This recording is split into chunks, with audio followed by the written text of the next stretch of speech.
Ramasamy sir. சொல்லுங்க ma'am.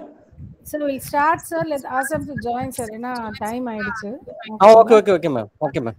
நான் ஏன்னா கிளாஸ் முடிச்சிட்டு வந்து ஜாயின் பண்ணேன். Vishal sir, I'll start, sir. 1 minute, sir.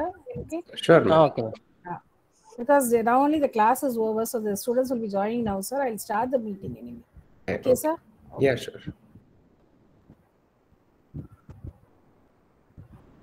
Welcome you all. I think all are safe. Good evening. Welcome you all for the IIC meeting here. Today's topic is on, now we have a session on angel investment on VC funding opportunities for early stage entrepreneurs. So you all know that entrepreneurship, we have 4 pillars in our innovation council. One is IPR, intellectual property rights, design thinking. Another one is with the project thing, and another one is with the entrepreneurship cell development. On behalf of entrepreneurship EDC cell, we are hosting this program on angel investment and VC funding opportunities. And I take the privilege to introduce today's guest, Mr. Vishal Nair. He is an entrepreneur, educator, and an editor. And he has established the ECIL and coordinated entrepreneurship courses in Karunya Institute, and he is also a co-founder of Crossway Solution. He has built a media consultancy with the help of Crossway Solution. And he is also a co-founder of Light and Salt Private Limited. And he is a master trainer in Entrepreneurship Development and Innovation Institute, Tamil Nadu. And he is heading the operation in Crossway Solutions.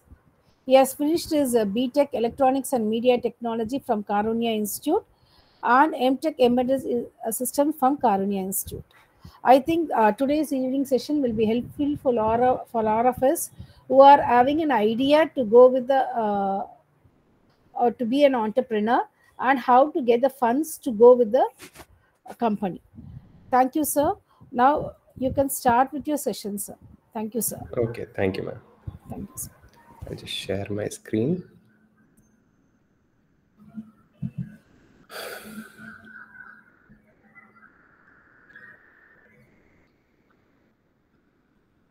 Okay, I hope everyone are able to see my screen. Yes, sir. Yes, sir. I'm audible also. Yes, sir. Yeah. Okay. So hi, good afternoon, all of you. I know it has been a long day for you. Most of you students would have been hopping from one class to another class. In this online session, it would be pretty saturating. So let me guarantee you, if you are actively participating, do concentrate. I have not made this session with a lot of terminologies and a lot of legalities. I have made the session as practical as possible and experiential as possible. Okay, so more than knowledge, it is more of an experience that I'm sharing from the entrepreneurial realm. Okay, yeah. So I thought I would, before I talk about angel investment and venture capitalist funds that's available for you, I thought I would give you a brief background about what is an entrepreneurial finance. Okay, so what is an entrepreneurial finance? So if I should ask you, audience, okay, and I hope you guys will answer or give a reply either through word of mouth or through the chat box. What comes to your mind when you think about entrepreneurial finance? What comes to your mind? What comes to your mind first? Yes? What comes to your mind? When you think about, when this term flashes in front of you, entrepreneurial finance, or what comes to your mind when you think about entrepreneurship itself first? What is the first thing that comes to your mind when you think about entrepreneurship, or to be more specifically, entrepreneurial finance? What comes to your mind first? You need not be, this is not a right and wrong answer. It is just subjective reference. So everyone may have their own thoughts, right? Yeah. Financial freedom. Yes. Sunil says about financial freedom. Yes. Yes. Many of them will get this thought. Yeah. When you become an entrepreneur, you should be financially free. You would become eventually financially free. Excellent. Thank you, Sunil. Anybody else, what comes to your mind when you think about entrepreneurship, right? Or when you think about entrepreneurial finance? And so many thoughts may come to your mind, right? Some of us, when we think about financing our own startup or our business, it's not as easy as getting an amount and investing it and getting return out of it. Okay. Only when we sit down to calculate the cost, we understand that there are so many costs involved which we so easily overlook, and if not seen in advance, we may end up a startup in a failure. Okay, so I would give you a brief background of what is an entrepreneurial finance actually, or when you think about funding your startup, what is the background thought process that you should have as a startup, right? So when you think about an entrepreneurial finance, let me tell you experientially, okay, this is not a bookish knowledge. Experientially, I have found that there are two phases to it. One phase is where you think about a business financial plan, right? Now, this is a phase where you have not started a business, you have not started even registering your business or anything. You're just thinking about doing business, right? So, but this is a time you would be thinking about how would I finance the business, right? That is what is called as business financial plan, right?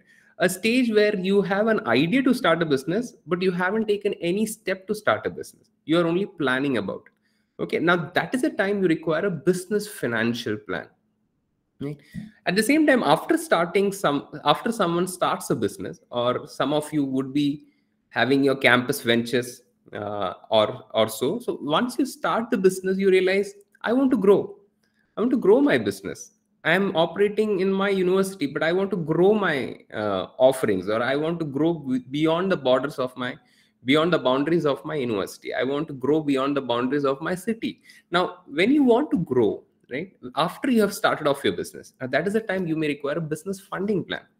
You may look for funding options, right? You may look for funding options, right? So these are the two phases. One phase is before you start the business, other phase is after you start the business. So do not confuse between them. So the phase, we'll discuss the first phase first, and that phase we'll be discussing about what are the cost structure, pricing strategy, revenue streams. And once we discuss in the second stage about what are the different types of funding and the sources of funding, right? So let's come to the first stage. So before I discuss about it, let's give you an example. Imagine two of you, okay? It may be any two of you, okay? So I've just taken names Priya and Jesse. Maybe two of you, Priya and Jesse, okay? Let's say anonymous two people, right? You are in your third year or final year of the college. And now because of this activities by Institution Innovation Council and your entrepreneurship development cell, now you have got that entrepreneurial mindset and you wish to start up a business. And you think, what kind of business can I start within the campus? So suddenly maybe a thought comes to your mind, let me start maybe a juice stall. Okay, as an example. Okay, let me start a juice stall. Okay, as simple as that. So you are planning to start a juice stall within your campus. Right? Now, when you start thinking about starting a juice outlet or a juice stall, what are the different costs that are involved? Can you guess what are the different costs that are involved? Randomly, if you want to start a juice outlet, what are the different costs that would be involved? You can say through word of mouth, or you can put in the chat box. It's as simple as that. So what all expenditures you would incur in your business if you want to start a juice stall? It's very simple. A lemonade stall, a juice stall, a smoothie stall. What would be the expenses required? Yes? Can someone tell about it? Can you just put in randomly? You will require, for what all we would require to spend money on. Yeah. You can even put on the chat box. Yeah. With common sense, you can see an example of a juice stall there also. So what do you think? What will be the cost involved? I'm not asking for a figure. Okay. I'm not asking for, 50,000 rupees will be required, 25,000. No, I'm asking, if you're starting a juice stall, you'll require a juicer, right? So you'll require to spend some money on juicer. You require to spend money on starting an outlet, like a stall, right? Like that. What are the different fruits and vegetables? So one of you, Ashwin, says fruits and vegetables. Yes, the raw materials, right? Okay. So fruits and vegetables will make the juice stall. What else? What else would be required to start a juice stall? Right? What else will be required? What else would be required? Glasswares, yes. Okay, so Sandhya rightly pointed out that glasswares would be required, like glass or tumblers, or in what you would give juice. Exactly. What else? Just these two things. You can start a store rent. Yes. So some of you may take an outlet which is inside a building, or maybe an outlet for which you have to pay a rent. Exactly. Rental expenses. Exactly. Anything else? Anything else comes to your mind? Staffs, yes. If you want to keep someone there to make juice and provide, yes, you'll require to pay their salaries. Thank you, Bhavani. Exactly. Yes. So as Sharath says, marketing. Yes. So maybe you require to print a brochure, a pamphlet, or maybe you want to do some digital marketing within your campus. You require money for your marketing. Exactly. Excellent. So many things, right? Okay. Anything else you would require to spend money on? A simple example, right? So if suppose Priya and Jesse are starting a stall, so they may require money to buy the raw materials, the bare essentials, right? They may require money to buy glassware, as you have rightly said, the utensils, exactly. They may require money to buy a juicer, right? You need to make juice, right? So you require a juicer. You may require the money to pay the advance or rent on the store or outlet that you're gonna get. You will require the money to pay the salaries. You may require money to pay for marketing, and of course, you may also require money to register your business. Right. The first thing that comes in any business is that you need to register your business. Right. Yeah. You need to register your business, and for that also you require money. Right. So apart from registration, you need to do some interiors or some decoration work for your stall or outlet. You need money for that also. Okay. So there are so many monies required, but let me tell you, this investment you can actually divide into three types of cost. One is called the startup cost, one is called as fixed cost, and one is called as variable cost. Okay.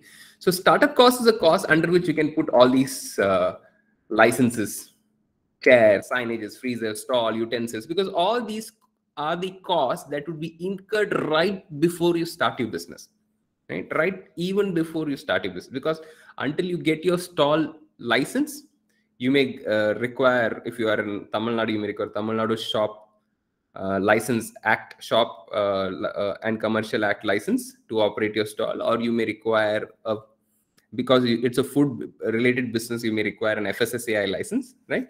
So you'll require licensing cost, right?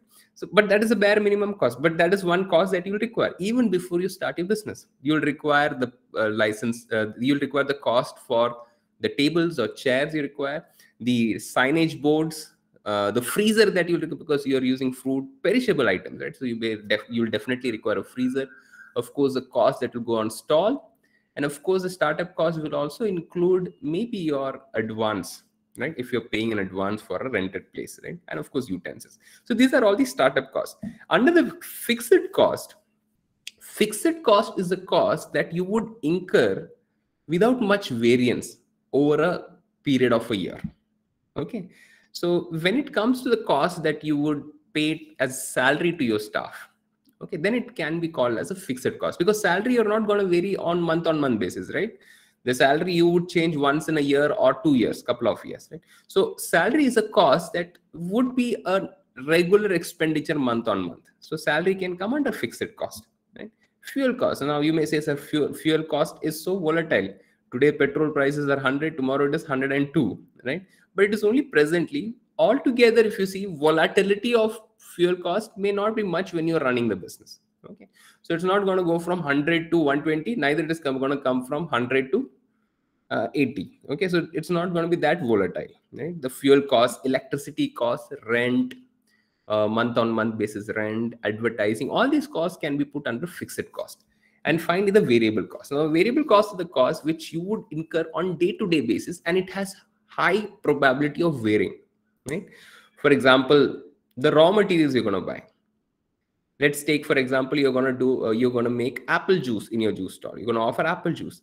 Now, apples may cost you 100 rupees per kg this month, but next month it may cost you even 200 rupees per kg, or at peak season time it may cost you also 60 rupees per kg. So it's a very volatile thing.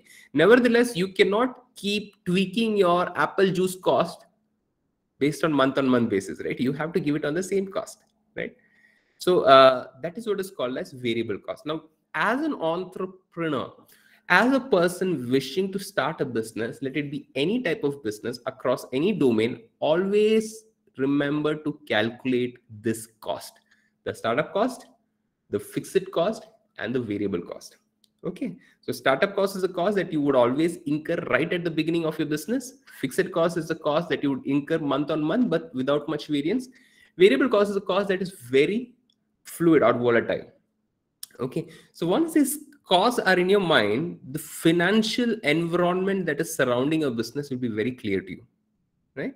And if the financial environment that is surrounding a business is not clear to you, then there's high probability that you may get into financial troubles very early on in your business. Okay, so as somebody rightly said, if you fail to plan, you plan to fail, right? So planning your financials is very important. So remember about startup, fixed, and variable cost, right? Only what you measure you'll be able to manage. So measure the cost that you have, okay, before you think about managing it. So startup, fixed, and variable cost should come to your mind even before you start your business. I'm talking about even before you start your business, right? Okay. So the next thing that I wish to talk to you about is pricing. Very critical, right? Especially in a country like India, we're a very price sensitive generation still, or a lot more people in our society are very price sensitive. So remember that always setting the right price brings you the right type of customers and the profit you require. Okay, so right pricing is very critical to attract customers as well as create profit. Okay, so how do you price it right? How do you price it right? So how would you price your juice in your outlet? Any input that you would like to give? How would you price the juice in your outlet? On what basis you would price an apple juice or an orange juice? Yeah, or maybe a mango juice. How would you price it? Or a lemonade? How would you price it? On what basis would you decide that I have to give apple juice for 40 rupees per tumbler, per glass, per regular glass? I have to give orange juice for 30 rupees per tumbler, right? I have to give lemonade for 20 rupees per tumbler, right? So on what basis do you calculate it? Have you given a thought about it? How would you calculate the price of your product, right? How do you do it? So there are many ways of pricing, and always give a very careful thought about pricing your product. Right? Now, some of us think I can just calculate the raw material cost and make the cost and make the pricing. Well, that seems overly simplified judgment, and that may not always be a right way of pricing your product. Right? So let me give you 3 studies. Some of you may think, let me just compare my neighbor's price and give a price in the college. Okay. Your neighbor's stall may be attracting a different type of customer base compared to your stall, which is inside the campus. Okay. So always remember these 3 points. Now, this I have totally drawn from my experience. Remember your profit, that is your goal. Okay. The goal that you have set to earn a specific amount of profit, right? Then only you'll know what revenue you need to generate. For example, you believe or you want to create a profit of at least 5,000 rupees per day from your outlet, and that is there in your mind. I want to make a profit of 5,000 rupees, right? Imagine your apple juice you're selling for 50 rupees, right? Imagine you're selling your apple juice for 50 rupees, and let's guess that the fixed and the variable cost involved in making that apple juice, let's take for example, maybe the apple juice costs you around maybe you are selling it for 50 rupees, right? But what is the fixed and variable cost? The fixed cost is the raw material cost, the licensing cost that you put, and all those costs that are involved. Okay. Now you may say, sir, this fixed cost is just one-time cost. Licensing, I'm not going to take daily basis. But what I'm saying is spread it out over here. The variable cost, for example, the apples may cost you 100 rupees per kg. And if you're calculating how much apple I require to create 1 glass of juice, maybe you may calculate that I require 250 grams of apple, right? So you say 250 grams of apple means you require at least 25 rupees worth apple to create 1 glass of juice. So apart from that apple, you need to put some ice cubes, you need to put some sugar, put the cost of your raw materials, put the cost of your disposable glass, put the cost of the electricity that you're consuming to crush the apple on daily. So when you put the cost, you'll be able to understand that, you'll be able to calculate something called as cost of goods sold, or in simple terms it is called as COGS, cost of goods sold. When you arrive at that rupees, when you arrive at that amount, maybe it is coming around 30 rupees per glass, but you're selling it now for 50 rupees. That means you're making close to 40% profit on each glass that you're serving, right? So if you're making 40% profits, if you're making 20 rupees profit on each glass, so if you want to make 5,000 rupees profit, how many glasses of apple juice that you need to sell? Are you able to make a guess now? Okay, so you may be requiring to sell around 250 glasses of juices, apple juices per day, to get a profit of around 5,000, right? So you need to create this keep this calculation in your mind, keeping a profit in your goal. So if you have profit mindedness, if you have a profit mindedness, or if you know the revenue that you're going to generate through each offering that you have, then you can set the right price. And another way to set the right price, or I would say a more relevant way of setting the right price for your offering, is understanding your customer segment, right? Okay, so let me ask you a question. If you are starting a juice outlet in your college, who are your customer? Yes, who is the customer? Who would be the customer? Imagine if you're starting a juice outlet in Pratyusha Engineering College. Who is your customer? Let me ask you like that. A simple question, right? Who's your customer? Students, as simple as possible, students and staffs. Okay, so some of you are saying student and staffs. Okay, is that all? Anybody else? Yes.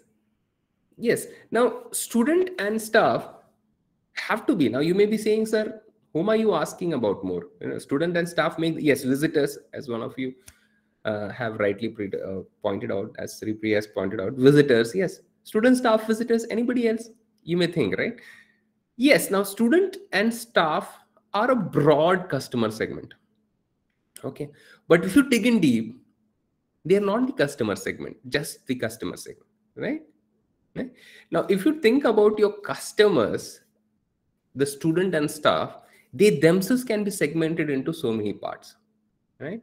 For example, there would be people who come to a juice outlet and who want a specific type of juice. Now, they may require apple juice, they may require orange juice, they may require lemonade, but there will be people who will be coming for just for taste, right? So there will be a kind of a segment of a customer who will be taste conscious. There will be a type of customers who will be health conscious. So maybe some staffs come to your outlet and maybe they are diabetic. So they may ask you for a juice which helps or aids a diabetic patient like them, right? So you may require, so there will be health conscious people. So you have a customer segment who are health conscious. You have a customer segment who are just taste conscious. You may have a customer segment who are price conscious, right? Money conscious. Yeah. So you should be in a position to serve all these segments in a university. Okay. So saying this test staff and students will be an oversimplified understanding of your customer segment. Okay. So when you're thinking about a customer segment, think about who are your customers. If they are students, they are boys and girls, right? Among boys and among girls, you may find different types of desires from the different types of expectations that they may come from, that they may look for a juice outlet, right? It may vary from person to person. Now you need to serve these different segments, and always remember that the price that you set is a price, or the highest price a customer is willing to pay. Okay, it should be lesser than the highest price a customer is willing to pay. So if your customers are from a college, you would be able to fairly guess what is the highest price that they're willing to pay. No, now here you cannot take your raw material cost into context at all. Okay, you need to literally understand what is the highest price they're willing to pay, and you have to price it lower than that. If you're setting up your juice outlet in an IT company's canteen, the dynamics changes so differently there, right? and the requirements of the customer segment are so different. So you're able to understand. So when you are pricing, have the customer segment in mind, the niche customer segments in mind. Yeah. The final thing, that market pricing strategy, right? How companies price are based upon either one of these three strategies, that is maximization, market penetration, or market skimming. Okay, so maximization is basically companies that offer you some offerings at a very high price. Okay, at a very high price bracket. For example, if you walk into a Starbucks, okay, a very popular coffee outlet, but only luxury loving, coffee loving people who are willing to spend around 300 to 400 rupees just on a single coffee will go and have it there. But they're okay in attracting 50 high value customers. What they're doing is they're offering little for high margins of profit. So one pricing strategy people adopt is maximization. One other strategy people adopt is market penetration. Some companies, especially companies who launch out into a very highly competitive market, they make sure that their prices become a competitive factor. Okay, so they may offer you certain segments for free, or they may offer at such a low price that they penetrate the market using that, right? So for example, in our market, Jio was a classic example. They offered the data prices at such a low prices in the year 2016 that many people switched to Reliance Jio network, and it really brought in a red ocean market problem within the telecom industries, right? But it changed the telecom spectrum itself of India, because they wanted to penetrate the market. So the company that had 0 subscribers, within a year they had more than 40 million subscribers. Market skimming is another strategy where companies would like to attract early adopters, people who want to experiment and buy, and they're willing to pay at any cost. So they maximize the profit using a niche segment, and they offer their lower segment later on, or lower segment products at a lower cost to adopt the second level of buyers also. For example, companies like Apple, they use this strategy. The latest iPhone, they would sell it for the highest price, and they'll get a lot of profit, and whatever price they are selling it, there are people who are crazy enough to buy an Apple phone on the first day of its release, right? But the day they sell the latest model, the second latest model will always fall in price a lot. That is where the people who are not early adopters go and buy the Apple phone. Okay, so by this they actually extend their market reach also. That is what is called as market skimming. So there are different pricing strategies you can select it, but remember, your right pricing will always decide what kind of customers you'll get and what kind of profit you would make, right? Yes. So revenue streams. The next very important thing about your business is your business will always create a primary revenue stream. Okay, a primary revenue stream is a revenue stream. For example, what would be the primary revenue stream for a juice outlet? How would you make money out of juice outlet? Now, this may be an oversimplified question, right? You may say, sir, I'm going to make money on the profit on sales of each cup of juice that I'm going to sell. Exactly. Is there any other way of making money from a juice outlet? Can you say, is there any way of making money from a juice outlet? Can you make any other way of money from juice outlet? Yes, juice outlet provides juice, or it may provide fruits, right? Can you make money from any other means using the same juice outlet? If you can, then that would be called as a secondary revenue stream. Okay, if you can, right? So you may think, sir, how can we how can we earn extra money from your juice outlet? Okay, so let me ask you one question. What would be the primary revenue stream for the engineering college that you are learning in? What would be the primary revenue stream for them? Yes. How do they make money? Of course, to provide education. How do they make money? Yes. Is it a very difficult question? How does your college make money? Yes. How does the college run? Or from where do they get the money, funds to run the college? Primarily. No, it's a simple question, right? Of course, course fees, right? It's not a very difficult thing to answer. Course fees. But is that the only money that the college would get to run the course? No, right? Now, fees is the primary revenue. But of course, a college may get some funds from government. College may get some consultancy fees. College may get some workshop fees. College may get some fees that it is with the same infrastructure that the college has. College may create additional revenue streams, right? It may conduct workshops. It may conduct consultancies. It may provide consultancies to industries. It may get DST, DRDO, and all these funds, government funds. Now, all these things also become additional revenue. That is what is called as a secondary revenue stream, right? Yes. So secondary revenue stream is a revenue that you create with the same outlet or the same infrastructure, but you create an additional revenue stream. Remember, anytime you're starting a business, always have in mind, how do you create a second revenue stream? For a juice outlet, it can be maybe a promotional cup. Juice outlet need to provide a lot of cup on daily basis, right? And they need to pay money out of it. But what if they tie up with a local advertiser, local company who are interested in advertising to students in your college? And they may say, see, I will carry your advertisements on my cups, provided you sponsor all my cups, right? Fair enough. So they sponsor the cups, which becomes free. That reduces the cost of juice and provides them more profit, the juice outlet, right? Or maybe they provide some temporary TV or screen on which you run advertisement scores, because you may say around 2,000 students come to my outlet every day. So if there is anybody who's interested to advertise with students, here is a space you can advertise, provided you pay this much cost, right? So that is what is called as a second revenue stream. With the same infrastructure, same facilities you have, can you add on to the revenue that you're creating? That is what is called as second revenue. Okay. Yes. So now let's come to the funding sources. Very important, right?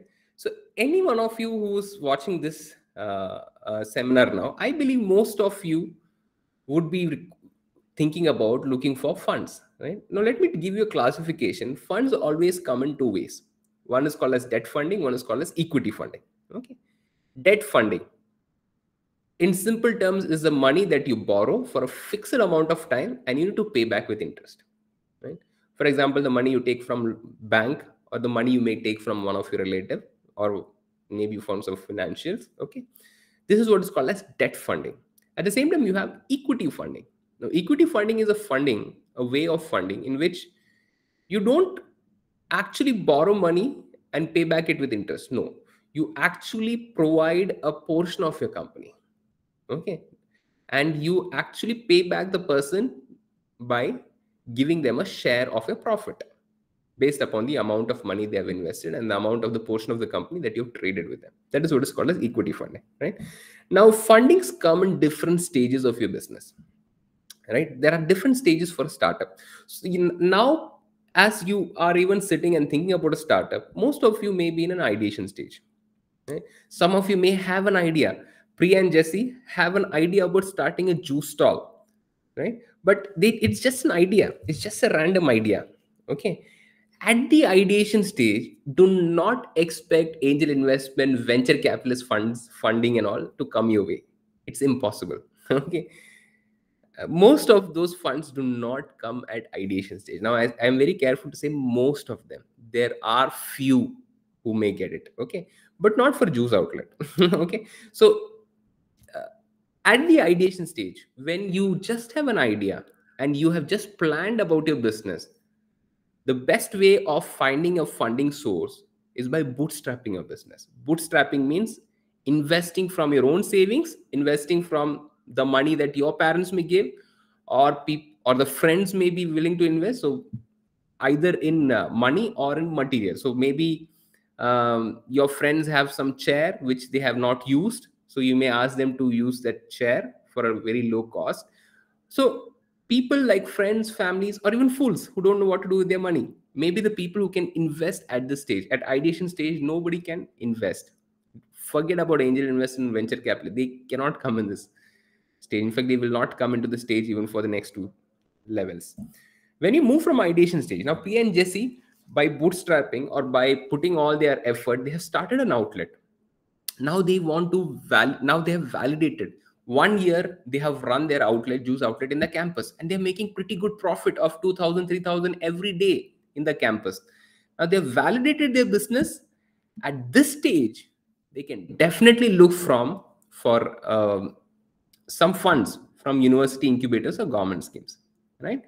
Now these funds would come if you're willing to little bit more formalize your offerings, right?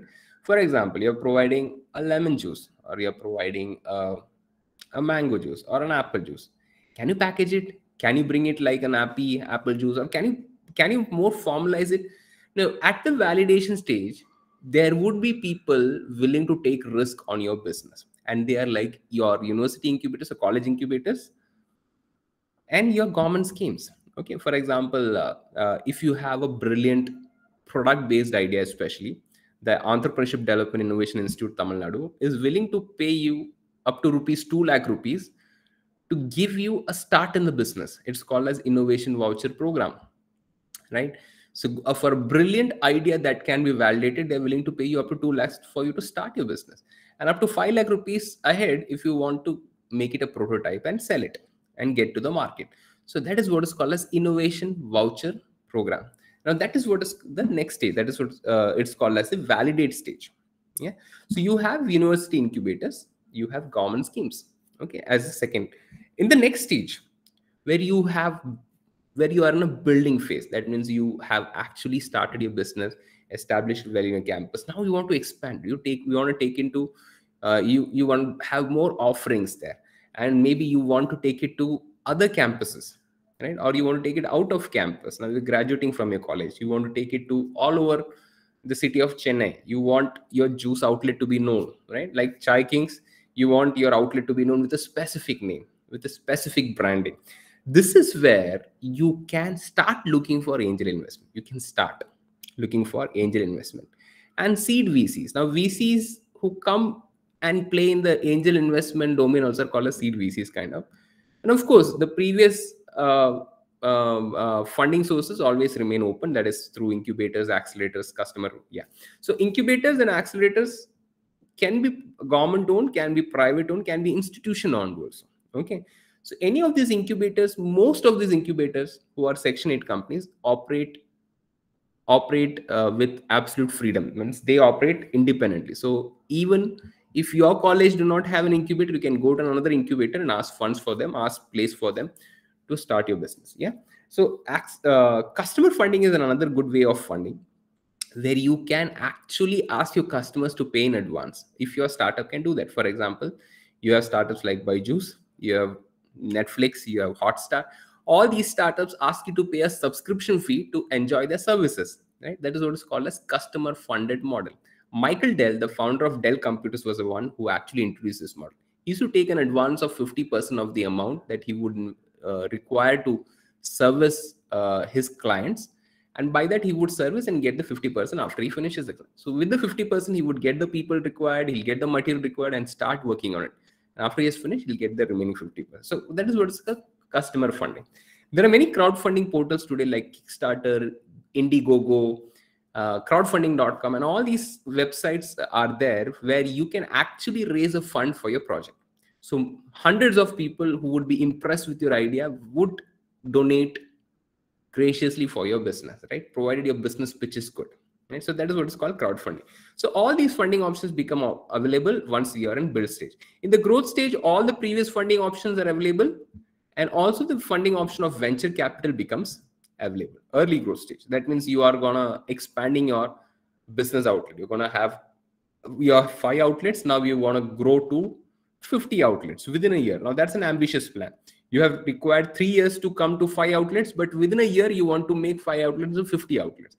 That is where you need funding like an ammunition to grow explosively. That is where you require VC funding. Remember, angel investors may play anywhere between 10 lakhs to a crore or a couple of crores. Remember, venture capitalists are not individuals. They are not, angel investors are individuals who have a lot of money who want to invest and get good return. Okay, but venture capitalists are not individuals, they are a company, and this company is handled by a funding manager, right? So venture capital is a kind of group of individuals, a group of people who have pooled in their money under one firm, okay, VC firm, and they would actually disburse money very wisely to companies who would invest. Now their investment portfolio may go from 3 crores to 21 crores in the series A and series B of about 21 crores now. So you remember, when you require that much money and when your startup is worth that much investment, go to VC funding, right? So in the growth stage, now when you're established for 10 years and now you have a lot of market traction, but now you want to try something new, that is the time you can go for higher level of VC funding series, or you can also go for private equity funding. That is the sheikhs in Dubai or firms in Japan or China who want to invest in your business, right? They can. And even banks become a good option. Now you may say, sir, banks could be coming in the very first stage. But remember, banks always demand that you give them a security. Okay, however good or bad it may seem, but banks mostly come with a liability quotient. Okay, so they are very scared to give just on an idea. So spend. But there are some government schemes under which banks get compelled to give an amount of money. You can definitely go for it. But mostly banks are a good option to look at when you are at the growth stage, right? So I would like to give you an example of two students like you. They were in the final year students, but they were not, of course, they were not engineers. Now they were ordinary commerce graduates. When they were in the final year and they were not on the top of the class, now they knew that they were not gonna cut the mark for any placement in the campus. So they started a small startup. Now what, they were from Kolkata. So one snack that sells very popularly in Kolkata is momos, right? So most of you would be knowing by now what is momos.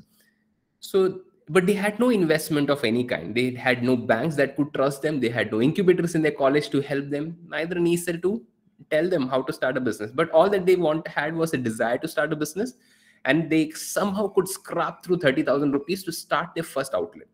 Well, they got a permission to get a 6x6 square foot space in a mall in Kolkata, where they started their first outlet. They were so hard on cash that they did not even have money left to, after buying the utensils and getting the cook to make their momos on day one, they did not even have money to print their pamphlets or brochures. Okay, so they advertised by cutting their momos into 2-3 pieces, going to the entrance of the outlet, giving them the momos to taste, and if they like the momos, they invited them to their outlet.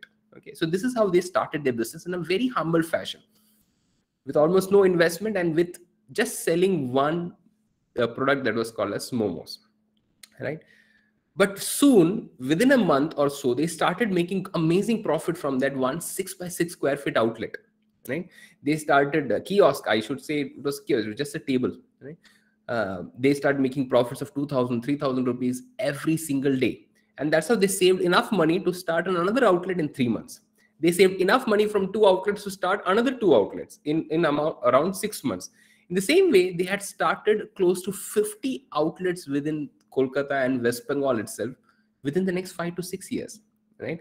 And all these time, they were only investing their savings back into the business. They earned, they saved, and they invested. They earned, they saved, and they invested back into the business. This is how they ran their business for the first 5 to 6 years. 2009 was when they started Wow Momo as a startup. And by 2014-15, Wow Momo had grown to close to 50 outlets, and the yearly turnover now was close to 19 crores, right? So that's how much they grew, right? It was close to 19 crores. And these two guys had made a big impact. Now, but they wanted to grow beyond the boundaries of West Bengal or Kolkata. They wanted to go into other tier 1 cities like Delhi, Mumbai, Pune, Bangalore, Chennai. But they knew these places are also very high on investment. So they required a lot of money. That is where they went to actually Indian Angel Network, who actually provided them a startup fund of close to 10 crore rupees. And they greatly modified their offerings. When they went to Delhi, they started Momo Kebabs. Because Delhi people require like more of kebabs, right? When they went to Mumbai, Mumbaikars like more of vada pav culture, right? They started making momo burgers there, right? When they went to Bangalore, they require more of a meal kind of offering. So they started momo biryani. Okay, they started mango momos. Okay, in mango season, they started offering chocolate momos. They started offering momo pizzerias, for people who love pizza. They started offering momo rolls for people who are loving about rolls, right? Like shawarma. So they started offering the same dish momo in different offerings. They use some design thinking principle to make momos as an offering that would attract different customer segment. And that's how they started growing at an explosive rate. Today, to cut the story short, after 11 years of existence, just barely 11 years of existence, they have more than 318 outlets in 13 cities, employing more than 3,500 people, and their market valuation is more than 850 crores. In the year 2019, they got another VC funding, in fact, venture capitalist funding from Tiger Global Investments of close to $130 million. Okay, of close to $130 million. Now, that is the potential of a startup when it is funded properly. Now, if you see their journey, initially they had no money. Their friends, their family invested in them, and they could just hardly give 30,000. They saved, they bootstrapped, and they put in the money. Only when they were in a growth stage, they went to an Indian angel network and they got their first level of funding, right? And then they got a second level of funding shortly after that for expanding into tier 1 cities. And then they got the VC funding only after 8 to 9 years of existence. So you see, fundings come in stages, right? Funding comes in stages. So what stage you are, based upon that, depends upon what type of funding you get, right? Now, I want to keep a marker here that it does not mean that always at the beginning of your business you have to bootstrap. No, there are two types of businesses, as I've pointed out here. One is SMEs, that small, medium scale enterprises, and one is IDEs. IDEs are nothing but innovation driven enterprises. SMEs are any outlets that you see out there, like any food outlet or any hardware shop or any pop and mom stores, the stores that you see in your neighborhood. They can be called as small and medium scale enterprises. But IDEs are innovation driven enterprises. Most of you students are from engineering colleges. Most of you are engineers here. So you may come with an innovative idea like Flipkart, or maybe Paytm, or maybe Facebook, or maybe Redbus, or maybe Oyo Rooms, or maybe Ola Cabs. So if you have an innovative idea like that, then angel investment on day one can become a possibility, right? So if your enterprise is going to be an innovation driven enterprise, then angel investment and VC funding can become a reality. But of course, there's a lot of convincing to be done on day one. Okay. The reason is you may have an excellent idea. You may be technically genius, but you may lack business acumen. Okay. That is where angel investment and venture capitalists will ask you to collaborate with somebody before they roll out their funding. Right.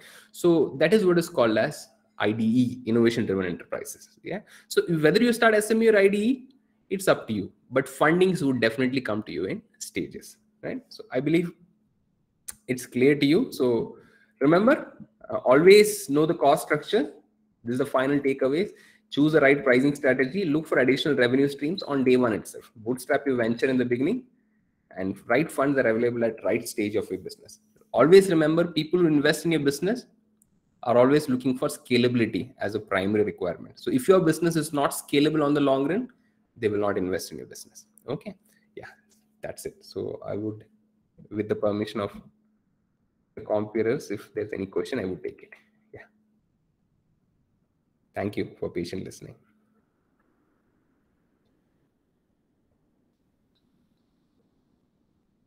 Yes. Any questions? Anybody has?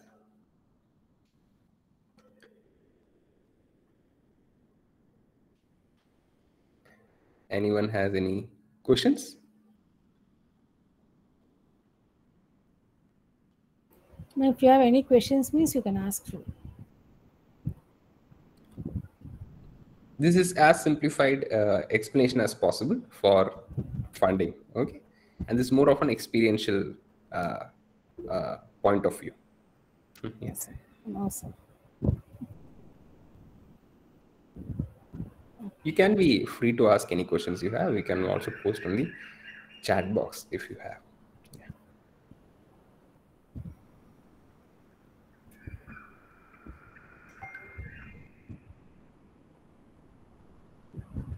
Sir, now if they want to start anything, means if they start with the MSME, no, so small businesses, they are starting with the MSME thing also. Yes, yes. Those can also be funded, sir?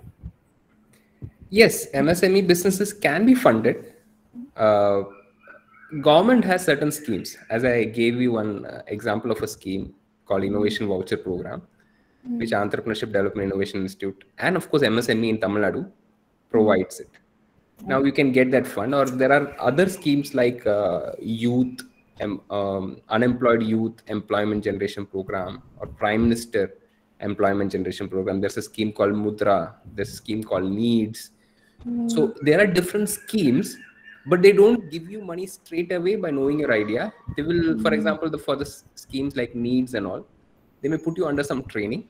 They may put you under some training and make you develop a business plan, and then they may send you to a bank, right? So it's a little trivial process, but nevertheless you can get funds if you have a very clear business plan in your mind, right? Yes. So MSMEs can get funding, but I would say personally, okay, this is my subjective reference, always start with what you have, what you are, where you are. Okay, don't wait for money to come, because if you wait for money to come and start your business, you may never start. The best way to start a business is a business that you can start today. Start now. Okay, so start small with what you have. It's called also as a lean startup principle. So I would like to recommend a book to you. It's called as Lean Startup by Eric Rice, right? Maybe I'll type the name. Eric Rice. He's a author of Lean Startup. Okay, so if you read some of these books, or Running Lean by Ash Maurya, if you read some of these books, you'll understand that many good startups actually started with bootstrapping. And one good example is Zoho, right? Zoho is a SaaS-based business in India, and it's an innovation-driven enterprise, but it has zero external investment. It has started with what it had. Slowly, with a humble startup, it has started and grown to an extent more than $1 billion startup today. Yeah. Okay. Yes. Okay, there's one question, sir. Is it okay to fund a small business from the start, or should I start up with my savings and postpone fund for later expansion of my business? Yes. Now, if you are looking for funds at the very beginning of your business, remember, it can be debt funding, it can be equity funding. Okay. So debt funding, if you're going, remember, it comes with a lot of liabilities. You have to pay back the amount with exorbitant amount of interest if you're going for a personal loan or that kind of. Now, there are business loans that you can get, but you have to get from government, right? So you're always welcome. If you have an excellent business plan, please come to EDII Tamil Nadu, right? They will facilitate a loan for you. Now, when that loans come to you, it comes with a lot of subsidies. It's 25% of the loan will be subsidized under NEED scheme, 35% if you are from a rural area, and all those schemes are there. So if you get a loan like that, it is okay. But I would recommend start with your savings or with what you have in your hand. You have a laptop, you have a mobile phone, you have some things at your home with which you can start a business. Start with that. Okay, slowly you grow beyond that. Okay, sir. If you're going for equity funding on day one, I would highly discourage students to take up equity fundings on day one. Because we hear this terms from IITs and all, IIMs, and they make it very popular, but doesn't apply to colleges like us.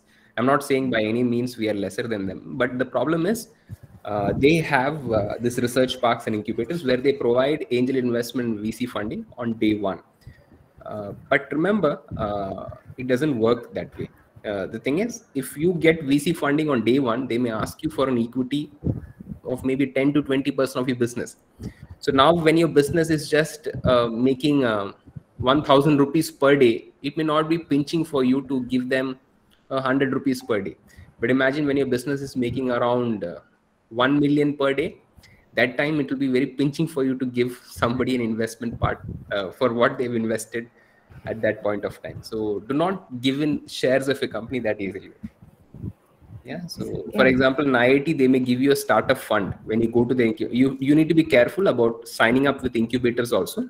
As I had one student group who had this bitter experience in going to one of the IIT incubators. When they went in, they got a very good investment, but they had a bitter experience because they were taking an equity of around 5.5% for a very meager investment that they had given, right? Now that 5.5% equity felt very less at the initial, but when they grew, they were feeling the pinch for it, and they had to come out of it eventually. So by giving away the fund and everything back. So be careful about trading your equity at an early stage. So at an early stage, I won't recommend and encourage anyone to go for equity funding, that is through angel investment, VC funding, and all those type of private equity. Yeah, even if you have an innovation-driven enterprise. Thank you, sir. Thank you very much, sir, for your wonderful session. Thank you. Thank you, sir. Thank you, sir. Thank you, sir. Okay. My students, if you can on the camera, we can go with the photo session. Is it possible? If possible, kindly switch on your cameras. I can take with the photo session.